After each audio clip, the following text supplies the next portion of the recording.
die geestelike gewone lewe.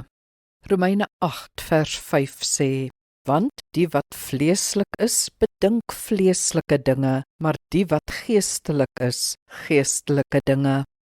Spiritualiteit is vandag 'n populêre woord. Verskillende mense bedoel verskillende dinge daarmee, maar ons bedoel die geestelike instelling waarmee ons die lewe leef.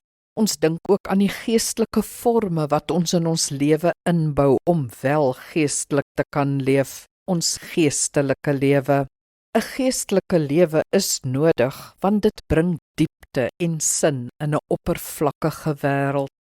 Dit anker ons aan ewige waardes, terwyl alles om ons maal, jaag en raas. Dis die rusplekke in die stres van die lewe, die oriënteringspunte in 'n wêreld wat koersloos dryf. Ons geestelike lewe is ons gewone lewe wat ons geestelik leef. Ons moet ons lewens geestelik leef. As ons nie geestelik leef nie, leef ons wêrelds, doelloos, net vir onsself. Vra jouself, hoe lyk my geestelike lewe? Kom ons bid saam. Teenwoordige God, U is betrokke in my lewe, betrokke in die wêreld, maar ek bemerk dit gewoonlik nie.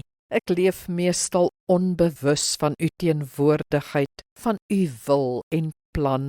As ek meer bewustelik sou leef, sou my dae soveel ryker, rustiger en sinvoller wees.